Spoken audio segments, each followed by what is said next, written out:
¿Qué os parece?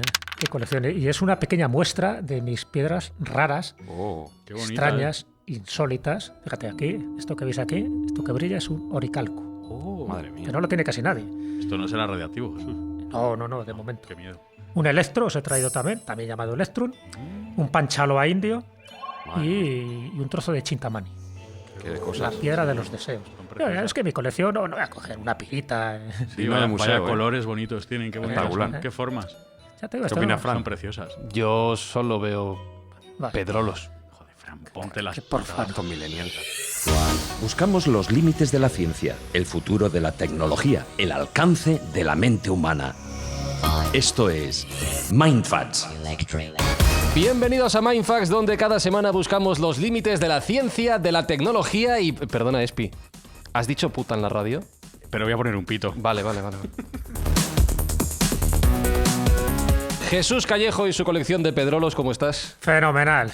Como una piedra de sólido. Sergio Cordero, ¿a ti te parece normal lo que ha dicho este señor? Bueno, se le ha escapado un poco al chaval, pero es que tampoco saber apreciar los minerales de Jesús Es un tiene mucha podcast, culpa. es un podcast, Ah, no es la perdón, radio, no es la radio. Perdón. Alberto Espinosa, ¿cómo estás? Muy bien, a tope. Bueno, y saludos de un servidor, Fran Zuzquiza.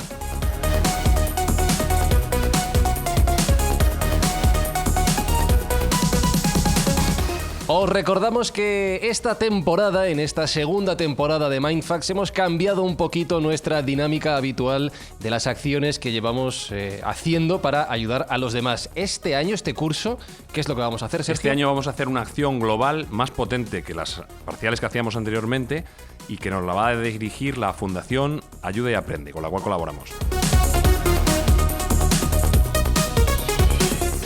Pues si estáis listos, abrid bien los ojos, poneos bien las gafas de ver, porque tenemos un programa dedicado por delante a los materiales asombrosos.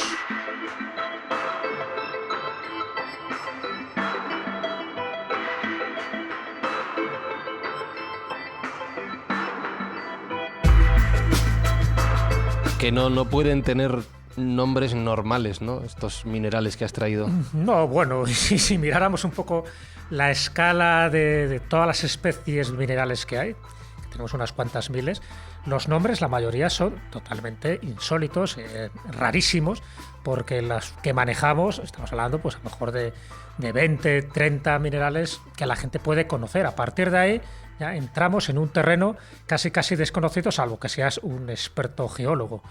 Pero claro, esto es lo interesante de estos materiales, ¿no? De estos minerales, de estos objetos, que algunos de ellos, objetos pétreos estoy hablando, que algunos de ellos tienen procedencia extraterrestre y que nadie se asuste. No estamos hablando de restos que va dejando un ovni pasando por aquí, sino sencillamente de restos meteoríticos que tienen procedencia extraterrestre y que eso pues genera mucha expectación a la hora de analizar su composición mineralógica.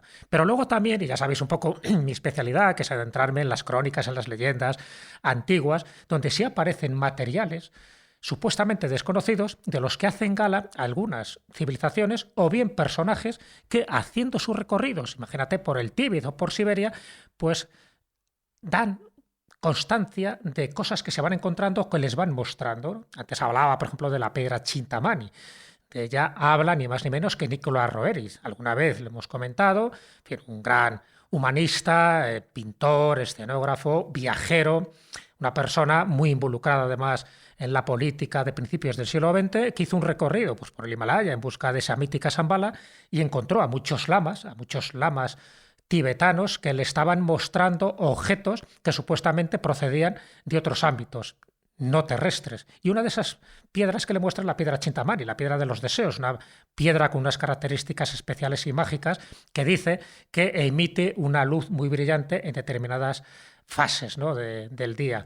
Y eso llama mucho la atención, porque que te lo diga alguien que tiene una credibilidad, que tiene todo un currículo, además un pintor eximio, ¿no? Pues Nicolás Roeris, donde en algunos de sus cuadros hace referencia a esta piedra que a él le llamó la atención, que incluso le dieron una parte de esa piedra porque se considera que tiene un poder talismánico, un poder protector, que podía servir incluso pues para que ciertos conflictos bélicos pues generara todo lo contrario, ¿no? Gracias a la influencia que podía generar esta piedra. Bueno, pues todo esto él lo cuenta en algunas de sus obras y lo deja reflejado en muchos de sus cuadros. Recomiendo porque algunos se llama así, Chintamani, y además aparece que va cargada a lomos de un caballo y esa piedra tiene un brillo especial, ¿no? Dice que es la piedra de Shambhala. Y la leyenda le dice que ni más ni menos que es un trozo de una piedra que cae de la constelación de Orión. O sea que hay algo ahí muy llamativo. Pero también cuando hablas de los lamas tibetanos te hablan del Dorje, ¿no? O el Vaira, que también lo llaman los hinduistas, que es una especie también de metal que cayó del cielo y que ellos lo convierten en un objeto mágico, en un objeto de poder,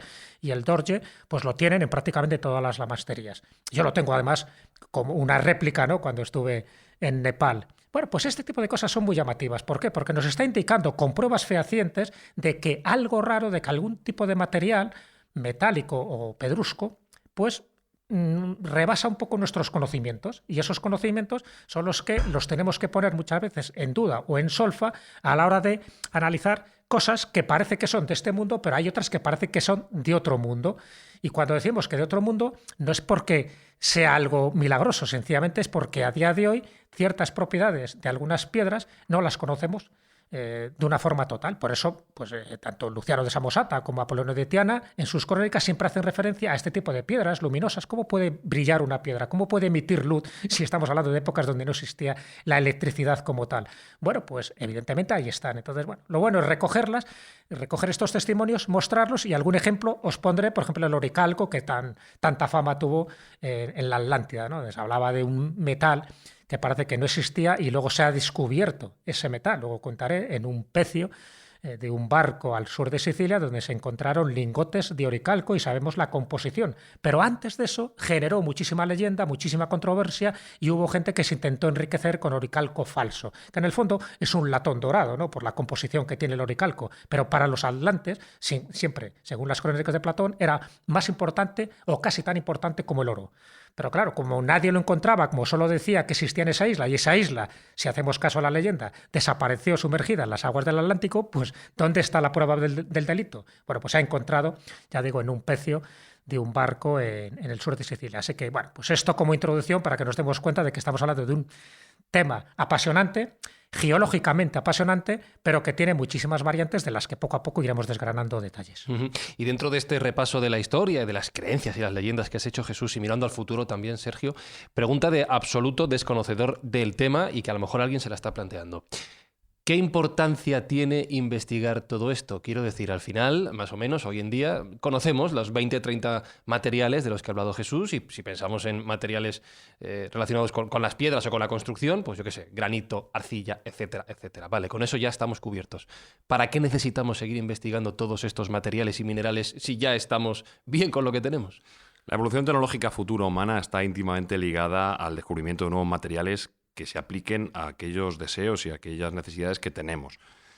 No hace mucho no éramos capaces de tener máquinas voladoras porque no teníamos materiales que fueran capaces de resistir lo que necesitábamos en la fatiga de minerales, de fuselaje, etc. A día de hoy todos utilizamos máquinas muy avanzadas como los teléfonos móviles, utilizamos materiales de medicina como las resonancias magnéticas, incluso se aplican en usos militares materiales que hasta hace bien poco no eran conocidos o no estaban disponibles. Con lo cual, bueno, pues va, como digo, íntimamente ligado una cosa con la otra. Nuevos materiales traen nuevos descubrimientos y nuevos usos. Y por supuesto que a medida que vamos avanzando y vamos descubriendo nuevas capacidades de los minerales que ya conocíamos o incluso sintetizando algunos nuevos, como puede ser el caso, pues le vamos dando los usos para la tecnología futura que nos va a hacer evolucionar como especie. Entonces, es absolutamente fundamental ir tomando nuevas referencias y tener nuevos materiales en nuestro haber para poder aplicar estas tecnologías que queremos aplicar.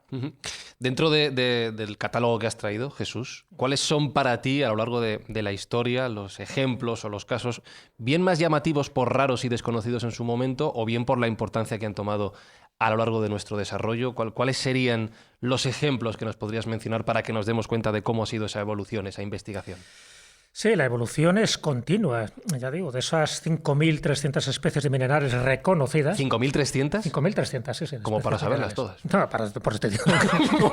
En el momento que te sales de esas 20 que te Claro. digo yo, a partir de ahí hay que ser un auténtico especialista.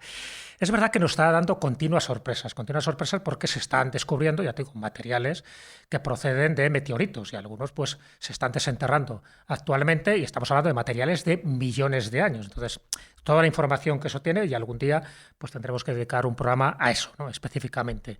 Pero sí que con el tiempo, o sea, dejando un poco este tipo de leyendas fantásticas como la del oricalco, que ya te digo, que el oricalco, el azófar, pues hoy sabemos lo que es, pero ya te digo que ha generado muchísima especulación en libros de fantasía, de ciencia ficción o incluso científicos, pensando cuál era su composición, porque estamos hablando de aleaciones, algunas son aleaciones naturales, otras son aleaciones artificiales, lo cual nos llama mucho más la atención y os pongo dos ejemplos.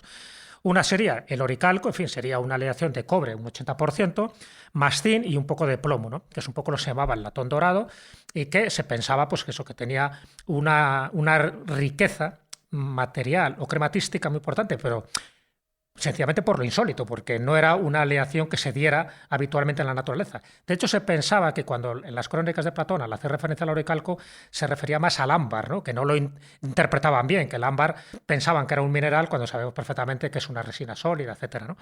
Bueno, pues el oricalco sí llama mucho la atención. Lo que os decía, en el 2015 se encuentra un pecio en el sur de Sicilia, un pecio del siglo VI a.C., y al final se encuentran esos 39 lingotes donde se sabe perfectamente cuál es la aleación de este oricalco. Lo que le hace raro es que solo se da en unas zonas muy concretas, se extrajo ese mineral y eso sirvió pues, para el comercio. Al desaparecer ese comercio, ese material, se convierte en leyenda, se convierte en mítico.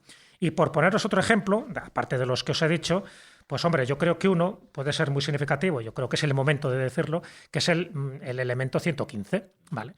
Entonces ya sabéis un poco lo de la tabla de la periódica de los elementos de Mendeleev cuando se establece en el siglo XIX. Qué terrible, qué rabia y qué sufrimiento. Claro, sí, sí. Bueno, que algunos... Nunca me la aprendí. ¿La tuvisteis que aprender? No, nunca, jamás. Nunca, ¿no? No pasé de la primera fila. Bueno, pues me tiraban de las orejas. No, pero era esencial, porque era poner orden a algo que en principio era un caos, porque había muchos materiales con una estructura química y dices, bueno, ¿y esto cómo lo ordenamos? Y sabían que había un orden interno, pero alguien tenía que llegar, en este caso Dmitri Mendeleev, en 1869 para publicar la primera versión de esta tabla periódica, pero que se basa más en las propiedades químicas y luego, al final, lo que hace Meyer es que se basa más en las propiedades físicas de los átomos.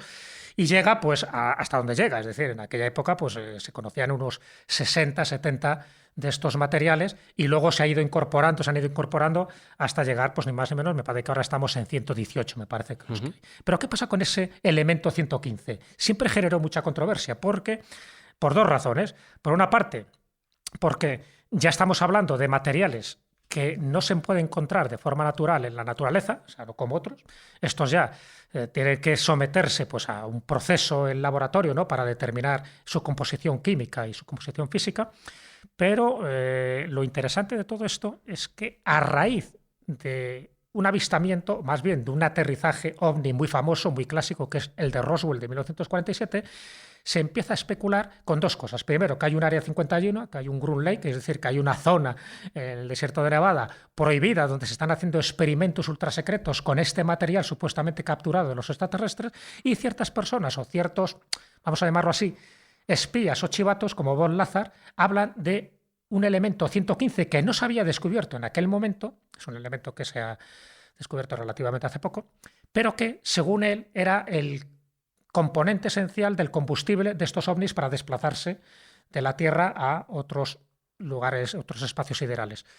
Bueno, pues ahí se quedó siempre un poco con esa duda, ¿no? ¿Existirá o no existirá ese elemento 115? Y al final, efectivamente, ese elemento 115 sí que se ha logrado sintetizar, sí que se ha podido comprobar su existencia. Pero claro, que esto ya se hablara anteriormente y además relacionado dentro de un mundo parecientífico como es la ufología, que ya se hablara de un elemento 115 y además un elemento muy denso, en fin, con unas características químicas que luego se fue demostrando que efectivamente era así. Esto llama mucho la atención porque es como que nos llega información heterodosa. Ya no estamos hablando por la vía científica, ya no estamos hablando por un acelerador de partículas que más o menos estás descubriendo nuevos materiales, ¿no?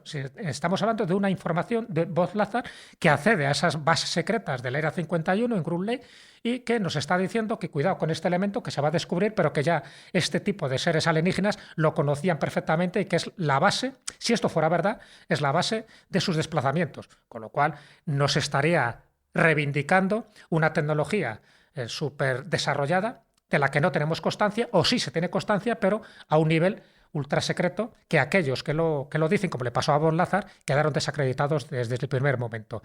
Lo pongo como ejemplo, hay otros más que podría esgrimir, pero yo creo que es suficiente para darnos cuenta de que la información que nos llegue no la tenemos que desdeñar, aunque sea una fuente extraña, heterodosa, aunque sea una fuente, vamos a llamarla, poco fiable o paracientífica. ¿Por qué? Porque al final con el tiempo se va demostrando que esos minerales de los que se hablaban en el pasado en las leyendas, como pasaba con algunos yacimientos arqueológicos, como podía ser Troya, luego va alguien y lo descubre. Bueno, pues en el caso del elemento 115 ocurrió esto. De hecho, y lo decías antes, la creencia en esas leyendas o el descubrimiento de la existencia de estos materiales raros al final han condicionado mucho las relaciones entre los propios países, gobernantes, reyes en la historia.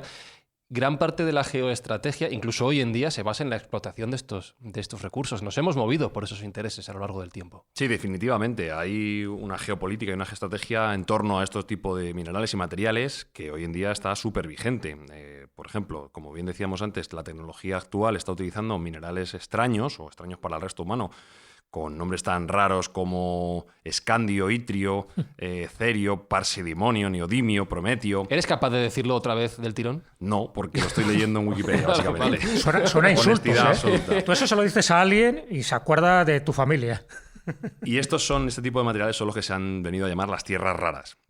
Las tierras raras, que pese a su nombre, no son tan raras, porque hay abundancia de ellas en casi todas las partes. Lo que pasa es que la extracción y la capacidad para procesarlos no es tan sencilla. Muchas veces están imbricados en otros materiales y en otros minerales, y aquel procedimiento para extraerlos es tremendamente contaminante. ¿Qué país se ha erigido como líder en este tipo de industria? Pues uno al cual la contaminación le da un poco más igual, que es China. Tanto es así que ahora mismo se estipula que China tiene el 80% del control de todos estos materiales, que son absolutamente esenciales tanto en defensa como sobre todo en aplicaciones tecnológicas. En ese sentido, China no solo en su territorio, ¿no? China se está, ya hablabas de geoestrategia, ocupando de controlar ciertas zonas del mundo. Claro, se habla mucho de África hoy en día. Los chinos no tienen problema en colonizar económicamente cualquier otro territorio, y de hecho gran parte de África ahora mismo está bajo su control económico directo y por lo tanto en cierto modo político también.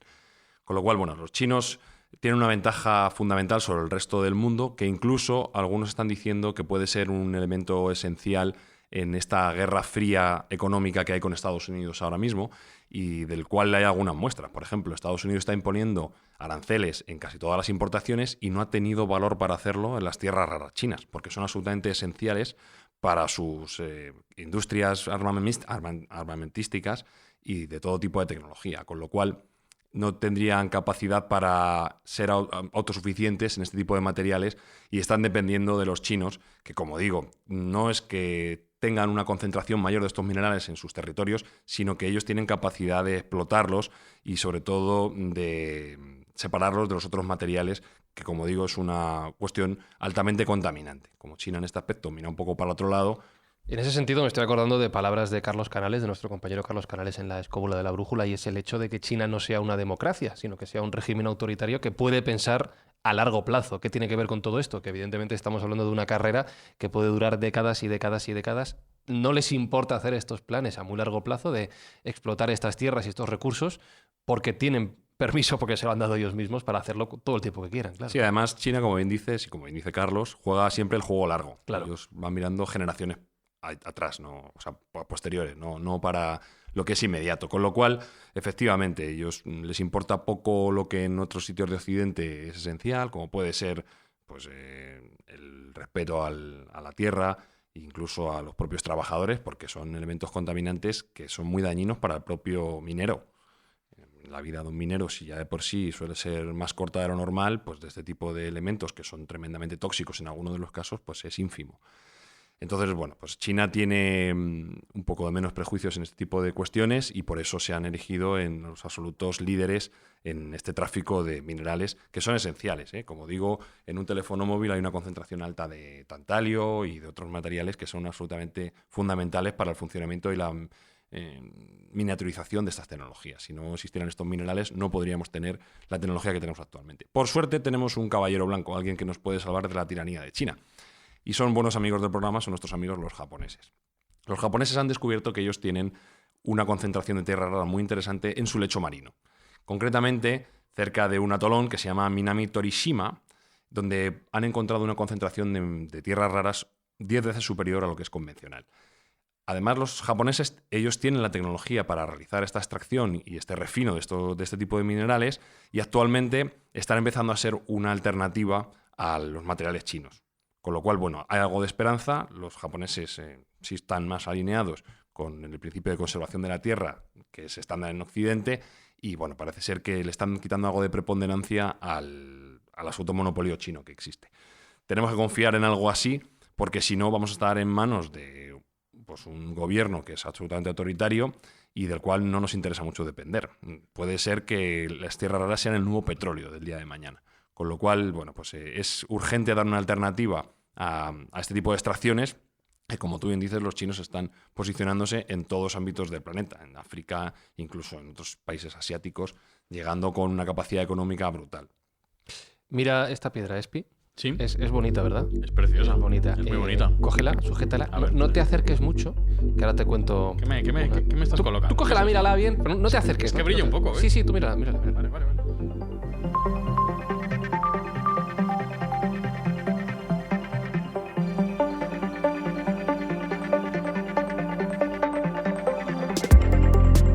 Que te he dicho que no te acerques. Oye, se me está calentando un poquito la mano. Que es un poquito radiactiva. Joder, Fran. Pero que no te Toma, acerques. toma, no toma. me la tires, hombre. No me la tires. ¿Qué es este? Se te devuelve la visión. ¿Qué es este pedrolo? No, eso es imposible. ¿Qué es este pedrolo, Sergio? Bueno, pues esto es un nuevo material que ha surgido y que puede ser muy interesante, que puede tener usos tanto industriales como científicos clarísimos, e incluso recreativos o incluso mundanos, porque ¿qué te parecería a ti un móvil que no se descargase nunca? Maravilloso. Ya me ha gustado saber que mi móvil lleva tantalio, que no sabía lo que era, y si me dices que lleva tantalio y no se descarga nunca, soy feliz. A lo mejor Bueno, coltan. pues Y a lo mejor coltan un poco. También un poquito. Pues este tipo de materiales nuevos, que son baterías de diamantes radioactivos, la propiedad que tienen es que emiten una radiación constante durante el periodo de 28.000 años. Espera un segundo.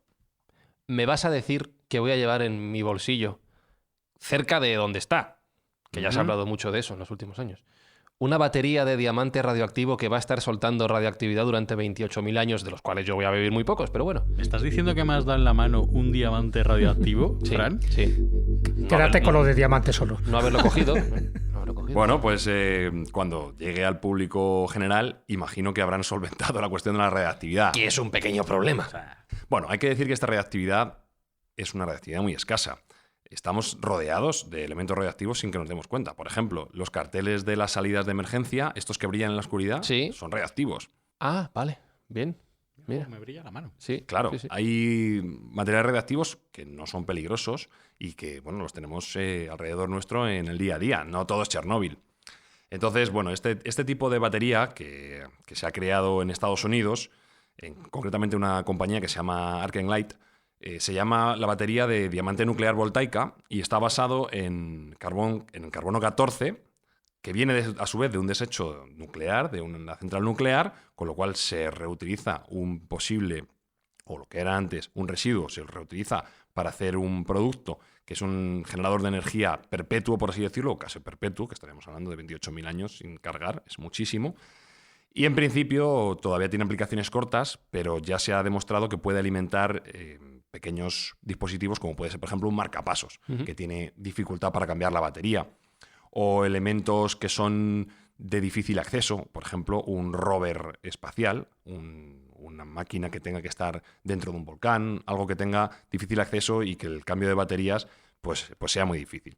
Bueno, pues ya se ha probado, las baterías están funcionando y bueno, pues parece ser que es un material que puede ser de uso común en los próximos años y que de momento no han hablado nada de que no sea seguro para el género humano. Ya veremos, porque claro, de momento está utilizando en pequeñas escalas y en elementos muy, muy pequeños. Yo creo que el tener la capacidad de tener un marcapasos, por ejemplo, que sea más allá, que vaya más allá de la vida del propio portador, pues es interesante y desde luego que hay que enfocar en este tipo de desarrollos porque hoy en día la carga y descarga de las baterías pues es un problema que no solo sufrimos en los móviles, sino que en otros dispositivos que son mucho más críticos pues tienen este tipo de inconvenientes, con lo cual este tipo de diseño de nuevas baterías nos da unas capacidades a futuro bastante interesantes. No, de hecho, me parece muy interesante el elemento de introducir el reciclaje de alguna forma dentro del tratamiento de los residuos de las centrales nucleares, que es uno de los dos grandes problemas de esta fuente de energía, evidentemente junto con su peligrosidad, ya que has mencionado Chernobyl antes. Pero esto es un paso adelante muy, muy importante para la gestión de estos residuos. Sí. Recordabais cuando hablamos de la energía nuclear, ya se estaba intentando buscar un uso para esos residuos, que bueno, los nuevos reactores estaban utilizando los residuos de los antiguos, y otra de las posibles usos que puedan tener estos residuos pues sería este reciclaje en este tipo de baterías. Que desde luego todo lo que sea quitar peligrosidad a estos residuos y darle una segunda vida, pues es absolutamente interesante, claro que sí. Pues Espinosa, tienes una labor fundamental. ¿Sí? Sigue sujetando el pedrolo, ¿vale? Porque vas a ser tú el conejillo de Indias para ver si esto se puede tener en el móvil luego. Me está dando un poco calor, no sé. No, pero que no pasa nada. Además, como la mano te brilla, Ya. cuando hagamos Mindfax a oscuras, por lo que sea, se vaya la luz, te vamos a seguir viendo. Va a ser muy bonito. Sí, va a ser todo precioso. Como un pianista. Totalmente. Pero mira, en esto hay dos pensamientos que me vienen a la cabeza. Primero, la generación de la que hablaba Jesús antes, de esos minerales o materiales artificiales y cómo la tecnología sigue buscando posibilidades y sigue creando alternativas para que sigamos adelante. Pero por otro lado, mencionabas también el hecho de que muchos de estos materiales vienen del espacio. No como un elemento paranormal, ufológico, no, es que es así, lo hemos hablado, por ejemplo, con la panspermia, en el programa que hicimos con Javier Sierra, y es absolutamente natural. ¿Puede estar, lo hemos mencionado alguna vez ya en el programa, el futuro de la investigación de los materiales y los minerales en el propio espacio? Si hay minerales y materiales que han llegado desde fuera, ¿podríamos salir a buscar otros que todavía no tengamos en la Tierra? Bueno, yo creo que sin ninguna duda. Todavía nos queda mucho por encontrar aquí. Sabes que poco a poco se va derritiendo, ¿no? Por ejemplo, los casquetes polares, en la Antártida. Eso está posibilitando que se encuentren materiales que estaban ahí enterrados, ¿no? Bajo el permafrost durante millones de años. Y eso, para bien o para mal, nos está dando una perspectiva totalmente del conocimiento, ¿no? Tanto de vida marítima que estaba en lagos, glaciares subterráneos, como en este otro tipo de vida, mucho más bacteriana, mucho más virológica, que se están encontrando pues, en meteoritos que habían caído y que estaban enterrados, o sencillamente en nuevas piedras que se están encontrando. Pero ya te digo, eso está pasando desde el Altai a Siberia o hasta la Antártida. Claro, la pregunta es, ¿el espacio, cuando seamos capaces de explorar mucho más allá, ¿no?, de nuestro sistema solar, nos va a suponer muchísimas novedades a este nivel? Está claro, es que sin ninguna duda, no conocemos prácticamente nada. Y te cuento un dato más, ¿no? Un poco, has hablado del elemento 115, ¿no?, y toda la parafernalia que surgió alrededor de esta hipótesis, de este material tan denso. Pues voy a hablar de algo que posiblemente se descubrirá en el futuro, pero que llama mucho la atención tal como se ha expuesto. Sabes que la dureza de los minerales se establece por una escala de Mohs, que va desde el número 1, que es el talco, hasta el número 10, que es el diamante, ¿no? A pesar de que hay una dureza 11, ¿no?, que es la vidia, ¿no?, que es otro tipo de material más duro que es capaz de cortar el diamante. Pero no llegamos más allá de esa escala de Mohs de la dureza 11. Bueno, pues hay toda una leyenda que luego recoge, por ejemplo, Robert Temple, ¿no?, en el misterio de Sirio, que tiene que ver con un pueblo, el pueblo de Ogón, que está en la República de Mali, que yo tuve la suerte de visitarlos, de cotejar un poco esa información, que venía por unos antropólogos, entre ellos Marcel Griol, que había recogido testimonios de los Ogón, que son como los sacerdotes, los sabios dentro de esa tribu de Ogón, y les comentaban que en el pasado habían llegado unos instructores que les habían dado una serie de información y que estos instructores procedían de Sirio B, que es una enana blanca que orbita alrededor de Sirio A. Es decir, estamos hablando de un sistema binario que no se conoció hasta a finales del siglo XIX, y sin embargo toda esta información, según Marcel Griol, venía de cientos de años que se había ido transmitiendo de una manera oral. Bueno, lo interesante es que esos instructores dicen que venían de un planeta de Sirio B y que ese Sirio B estaba compuesto de una materia muy densa que luego se ha ido comprobando, pero esa materia densa hasta le dan el nombre, que dice que se llama Sagala. Es tan densa, tan densa, tan densa, que solo coger un carro, por ejemplo, de ese material de Sagala pesaría tanto como en nuestro planeta Tierra. ¡Qué barbaridad! O sea, algo increíble. Pero claro, en función de esta escala de Mohs, la dureza equivaldría a 500. O sea, esto nos rompe totalmente los esquemas. Esto sí que es un esguince mental, ¿no? Porque dice, ¿cómo puede ser que exista un material que sería la composición interna, el núcleo de Potolo, como lo llaman estos dogones, pero que sería esa Sirio B que orbita alrededor de Sirio A durante 50 años, que por cierto sus ceremonias se celebran cada 50 años, o sea, un poco rememorando un conocimiento astronómico de los que ellos no tendrían que tener conocimiento directo, salvo que alguien se los hubiera insuflado, ¿no? En este caso, estos dioses instructores.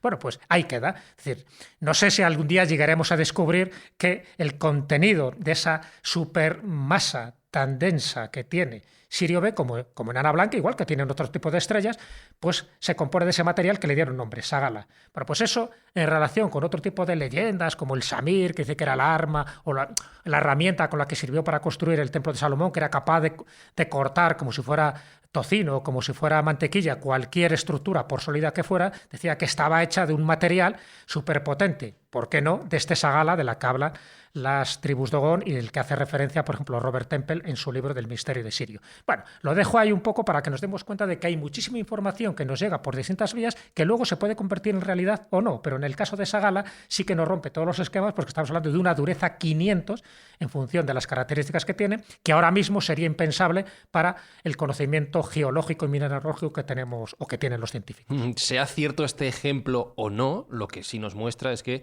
tenemos todo por descubrir. Cuando seamos capaces de salir al exterior en unas condiciones mejores de las que tenemos ahora, tenemos un universo, nunca mejor dicho, entero a nuestro alcance. Desde luego que hay que mirar hacia arriba. Nosotros no podemos permitirnos el seguir maltratando nuestra tierra.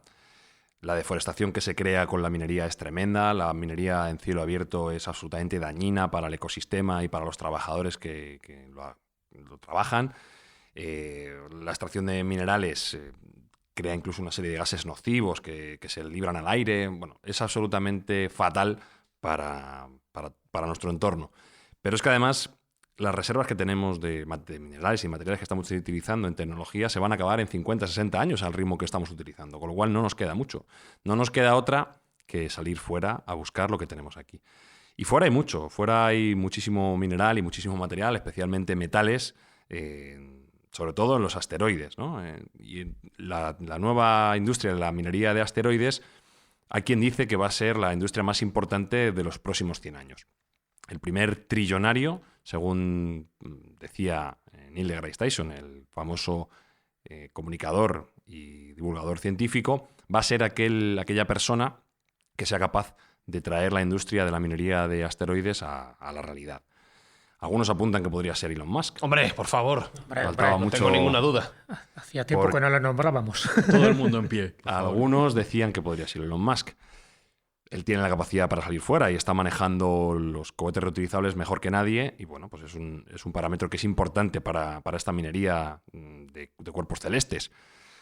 ¿Es interesante salir fuera a buscar materiales? Definitivamente. Ten en cuenta que un asteroide de 500 metros de ancho puede tener aproximadamente unas 200 veces, solo un asteroide, pues unas 200 veces toda la producción minera de platino que tenemos actualmente. Teniendo en cuenta que el platino es uno de los minerales más caros que existen, bueno, pues eso haría que los precios cayeran en picado completamente y que el platino y el oro, que también se encuentra abundantemente en estos asteroides, pues fueran materiales de uso mucho más diario. Habría que ver el impacto que tendría la economía, cómo podría bajar el precio, pero definitivamente tenemos alrededor nuestro un montón de material que podemos utilizar, que a día de hoy es un recurso escaso, pero dejaría de serlo, simplemente si aplicásemos la tecnología que hoy en día ya tenemos, porque la minería de asteroides no requiere de una tecnología de ciencia ficción. Ya más o menos tenemos todo lo necesario para poder empezar a minar estos asteroides que nos están muchas veces sobrepasando y que están en órbitas cercanas a nuestro planeta, con lo cual no sería tan difícil de atraer empíricamente. Habría que verlo, pero teóricamente, desde luego, que la posibilidad está. Y bueno, hay varias formas y varias fórmulas propuestas para hacerlo. Una de ellas interviene claramente la Luna, y es que habría que salir a pescar el asteroide que nos interese dentro de una serie de ecuaciones hay una web incluso que ya está definiendo qué asteroides son los más interesantes para minar en función de cuál es su composición. Luego comentaremos qué tipo de asteroides hay en función de cómo se componen. Pero bueno, todavía hay mucho por descubrir y habría que ir a remolcar ese asteroide y, en principio, traerlo o acercarlo a la órbita lunar. Espera. ¿Me estás diciendo que vamos a coger un asteroide, lo vamos a sacar de su órbita habitual, Claro. nos lo vamos a quedar nosotros Claro. y luego entiendo que lo volveremos a soltar para que sí? Lo que quede, que va a quedar poco, la verdad. Lo hizo Bruce Willis. Esto no va a acabar bien. En Armageddon. Esto no va a acabar bien. Bueno, pero, hay pero- gente- pero es Bruce Willis. Bueno, iba con Owen Wilson. además. Por lo menos tenemos la precaución de acercarlo a la órbita de la Luna, no a la órbita terrestre, como otra gente también predicaba. Ya. Mejor que no. Entonces, bueno, hay gente también que es más cauta y dice que la minería espacial tiene que empezar por la propia Luna, teniendo en cuenta que la Luna es un cuerpo muy antiguo y que está sometido a caída de meteoritos diarios, pues unos 28.000 kilos diarios durante 3.000 millones de años. Pues esto es mucho tiempo que la Luna ha estado recibiendo minerales de todo tipo, teniendo en cuenta que no ha tenido erosión tampoco, pues simplemente con ir a ver lo que encontramos allí ya se podría encontrar muchísimo material. Pero la minería real espacial va a empezar con la minería, como te digo, de asteroides. Vamos a empezar por aquellos que estén más cercanos y que sean ricos en metal. Como yo te digo, un asteroide mediano de unos 500 metros podría darnos para toda la necesidad de la Tierra durante varios años. Con lo cual, bueno, pues no es tan complejo. La complejidad es sacarlo de su órbita.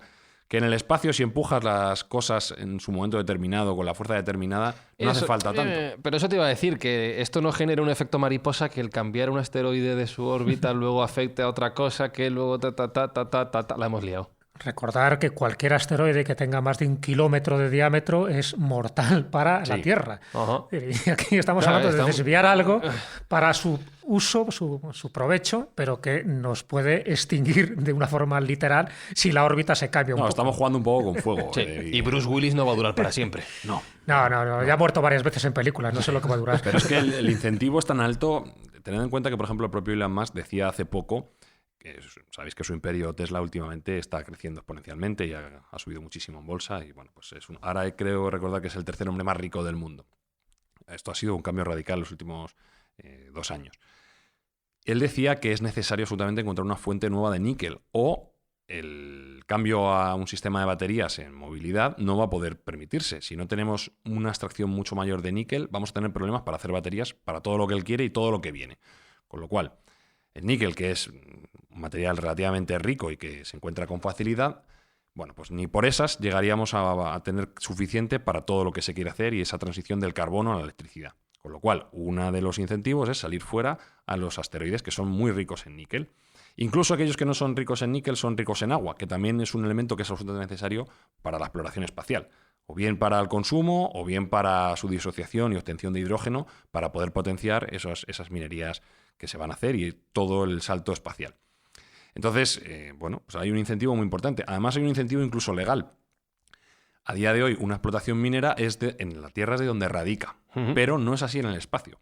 Las leyes internacionales predican que un asteroide sería de la propiedad de aquel que lo explotase. Tendría su propio estado. Correcto, tendría por lo menos su capacidad y sería el dueño, aquel que llegase a ese material o a ese asteroide, tendría la capacidad de explotarlo sin tener que dar réditos a ningún otro país, porque está fuera de la Tierra. Entonces, esto es un incentivo muy interesante para cualquier empresario que tenga agallas. Y ahora vamos a ver que los hay, porque ya hay empresas que están lanzando misiones tanteando cómo sería esa minería. En concreto, la más importante es Planetary Resource, recursos planetarios, de la cual forman parte gente como Eric Schmidt y Larry Page de Google, incluso James Cameron, y el factotum de todo esto, que es Peter Diamandis, que es un hombre absolutamente interesante, creador del X-Prize, y bueno, que requiere de un programa casi completo para él, porque es un absoluto genio.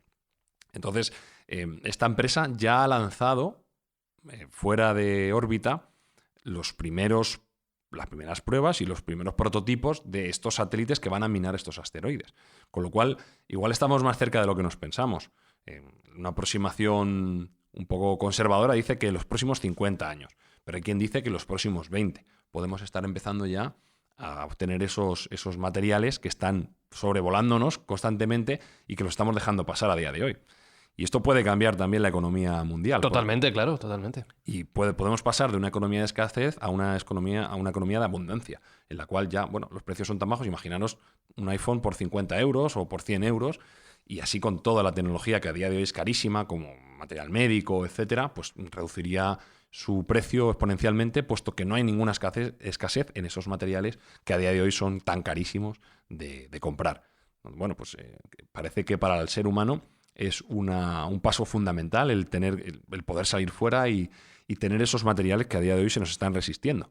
Y como ya os digo, Planetary Resources, incluso con el apoyo de algún gobierno, porque el Gran Ducado de Luxemburgo invirtió 25 millones de euros en esta empresa. Y Luxemburgo no es un país... ¿Es Luxemburgo? Sí, Luxemburgo no es un país especialmente activo en la minería, pero algo le deben ver a estos proyectos y algún futuro parece ser que tendrán cuando han decidido invertir en ellos. Y a día de hoy, como os digo, ya hay al menos 3 lanzamientos de prototipos para empezar a probar cómo sería esta minería de asteroides.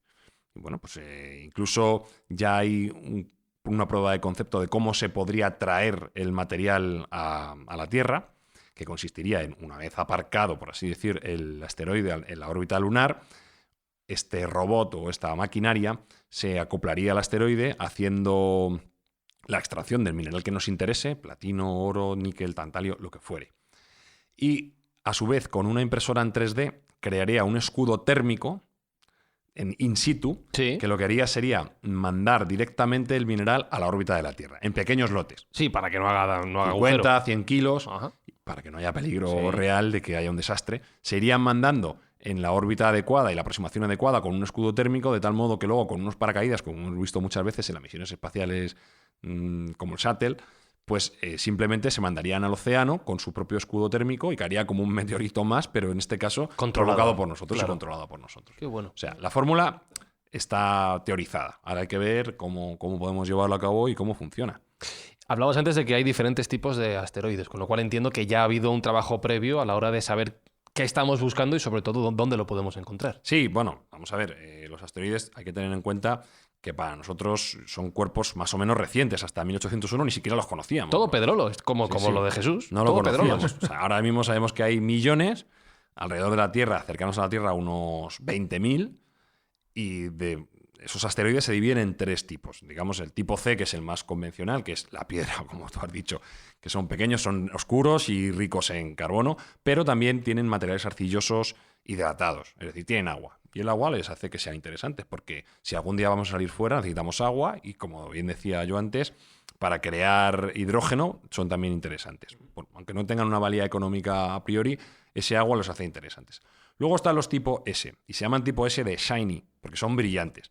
Tienen mucho mineral, tienen mucho material, tienen mucho metal y materiales preciosos para nosotros, como pueden ser el hierro, el cobalto y el níquel, aunque también tienen porcentajes elevados de oro y platino, con lo cual, bueno, los hacen tremendamente interesantes. Según la NASA, un tipo S de 10 metros puede tener alrededor de 750.000 kilos de metal valioso. Solo 10 metros. Eso es mucho, sí. Claro, es que hay muchos, que hay una abundancia, fuera de la Tierra hay una abundancia tremenda. Y finalmente está el tipo M, que es el tipo más raro de asteroides, que tienen 10 veces más metal que los de tipo S, pero suelen ser más grandes y están más lejanos a nosotros. Y como parangón de lo que podría llegar a ser minerar un asteroide, pues hay algunos entes extraños, digamos,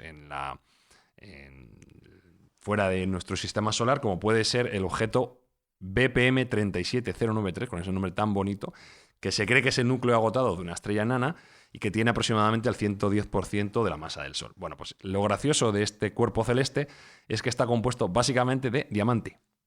O sea, es un superdiamante de más allá del tamaño del Sol. Con lo cual, imagínate si fuéramos capaces de aprovechar esos recursos, lo que supondría para la economía de la Tierra, el diamante pasaría a valer cero, Claro. menos que la arena, menos que un puñado de pedregal que encontrases, y los usos que podríamos darle serían infinitos. Todos andaríamos con láseres de diamante en nuestro bolsillo.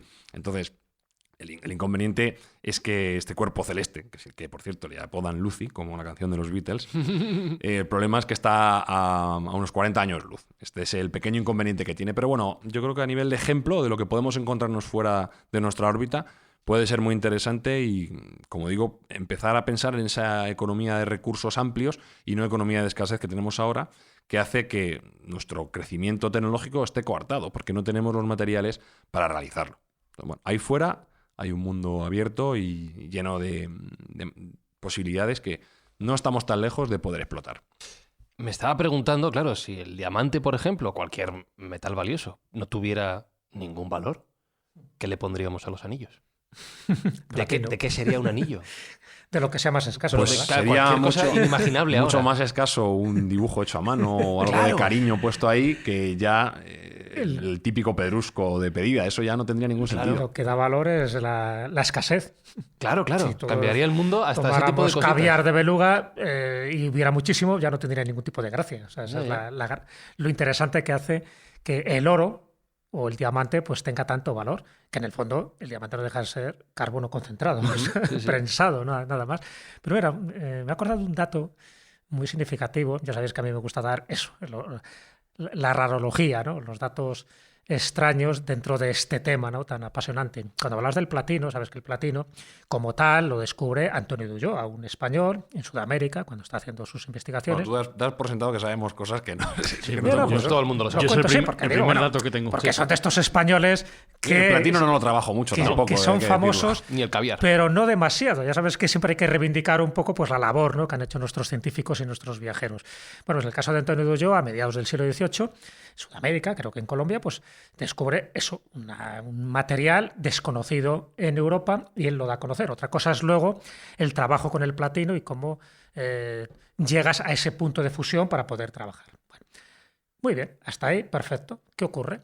Que se encontró una cultura precolombina que se llama la tolita, que estaría lo que actualmente es Ecuador, y luego ellos manufacturaban una serie de joyas, de orfebrería, donde se utilizaba el platino junto con el oro, y además se puede ver, ¿no? En distintos museos precolombinos se puede ver cómo se trabajaba esa orfebrería, en este caso la cultura de la tolita. ¿Dónde está el dato extraño? Que para poder trabajar el platino hace falta un punto de fusión de 1800 grados. Es decir, que tienes que tener un horno con esa capacidad, cosa que ahora mismo los historiadores no admiten de que una cultura que se desarrolla en el siglo IV a.C. pudiera tener esta capacidad mineralógica para poder fundir el platino, porque esto solo se consigue a partir del siglo XIX. Entonces, bueno, es un dato de cómo este tipo de aleaciones, no estamos hablando de algo raro, el platino está ahí en la naturaleza, es verdad que ya digo que hasta el siglo XVIII no empieza a ser conocido, divulgado y sobre todo trabajado, pero que una cultura precolombina del siglo IV ya pudiera trabajar el platino llama la atención. Este es un dato un poco que expongo aquí en la mesa para que los oyentes digan, pues oye, a lo mejor no sabemos tanto, ¿no?, del pasado, incluso de materiales, de aleaciones que se han hecho como una especie de acero inoxidable, ¿no? Siempre se hablaba de la columna de acero inoxidable de la India, donde hemos estado, ¿no?, en Nueva Delhi, en fin, donde tiene unas características que no permiten la oxidación a pesar del clima tan húmedo que se da en la India. Parece que tiene una concentración de fósforo Claro, una extraña concentración. que solo serían capaces ya en siglos avanzados de hacer esta composición de mineral y que hace que esté libre de óxido. Es realmente extraño. Exactamente, o sea, que no estamos hablando de algo milagroso, sencillamente estamos hablando de una técnica que se perdió con el tiempo, igual que ocurrió un poco con el acero de Damasco, que ahora se sabe que tenía, pero fue un secreto de los herreros que cualquiera que revelara el acero de Damasco, que por cierto es un poco el que se utilizaba también en las espadas toledanas, pues su vida corría peligro. ¿Por qué? Porque era un secreto como la cartografía, como desvelar un mapa, ¿no?, donde se recogían distintos territorios no descubiertos oficialmente. Pues lo mismo pasaba con ese acero de Damasco o con cualquier aleación de metal que te daba una superioridad de, por ejemplo, los enfrentamientos bélicos, ¿no? Acordaros de la Edad de Bronce, de la Edad de Hierro, en función de los materiales que se utilizaban para pelear. Y un dato más, ¿no? También dentro de la rarología de la que intento hacer gala, ¿no? Dentro de estos programas. En los Urales encontró unas nanoespirales, así las llamaban, porque tienen una forma muy singular. Ya sabéis que hay una palabra, un acróstico que se llama OPAR, que son aquellos objetos que se encuentran fuera de su tiempo, fuera de su lugar y que no tienen una explicación convencional. Bueno, pues estas nanoespirales de los Urales, que se encuentran en 1992 y luego otra expedición que se hace en 1995, son investigadas por una universidad, la de San Petersburgo, y llegan a una conclusión muy sorprendente. Primero, que es una aleación de molibdeno y de wolframio. Son unos materiales bastante raros. Bueno, hasta ahí, de acuerdo. Unas nanoespirales que se encuentran en los Urales. Pero es que la sedimentación de ese terreno, cuando se data geológicamente, tiene una antigüedad de 100.000 años.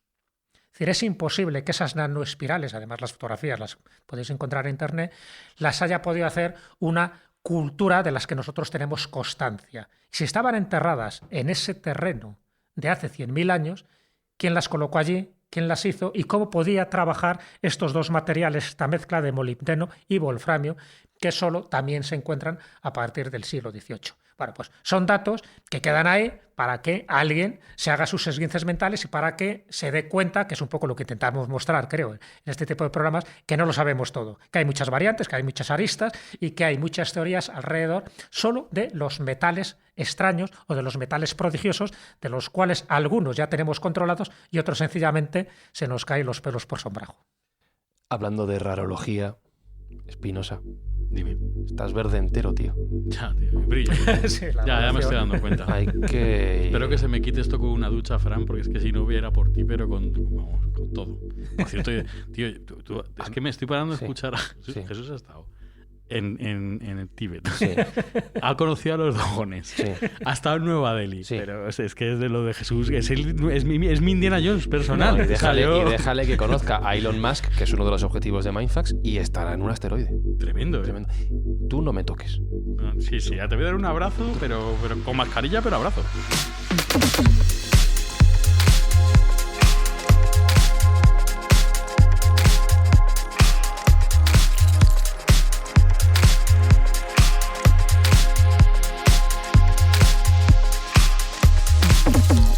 Bueno, nos vamos poniendo objetivos en Mindfax. Uno de ellos será, por supuesto, entrevistar algún día a conocer a Elon Musk. Pero Jesús, tú no descartes que no dentro de mucho tiempo tú seas uno de los primeros en salir a viajar a, pues eso, a asteroides, Sí. a la Luna. Vale, ¿Por qué pero no? con billete de vuelta, Hombre, sí, claro. porque para ir a Marte me parece que no hay billete de vuelta. Complicado, está complicado. Sergio Cordero, todo esto será posible, pues lo que decías tú, en, no sé, 20 años, este pasadito de Jesús. Sí, esto estamos ya aquí al lado, vamos. Igual en la próxima temporada ya he ido y ha vuelto, capaz. Espi, yo creo que tú vas a poder ir, con lo verde que estás, Sí, creo que me voy a poder teletransportar. vas a poder volar dentro de poco. Es que me noto con fuerza, Es no Hulk. sé. Es Hulk, me noto con fuerza. Bueno, un saludo y un abrazo a todos los oyentes de Mindfax. Gracias por estar ahí una semana más. Recordamos que tenemos una idea esta segunda temporada que vamos a ir desarrollando poquito a poco. Sí, vamos a ayudar a la asociación Ayuda y Aprende a que haga una labor social que está por definir todavía, pero será algo muy importante. ¿Sabes lo que estaba pensando? Le dices a mi padre que la batería de la moto no se le va a descargar nunca. Menuda alegría. ¡Buah! Feliz. Bueno, ya hablaremos de esto. Un abrazo a todos. Chao. Mindfacts llega cada semana a tus oídos a través de Spotify, Apple Podcast, iVoox, Google Podcast o tu aplicación favorita. Búscanos en redes sociales. Somos Mindfacts. Hace millones de años, un meteorito formado por vibranium, la sustancia más fuerte del universo, impactó en el continente de África, afectando a la vida vegetal a su alrededor. Y cuando llegó la era del hombre, 5 tribus se establecieron allí y lo llamaron Wakanda.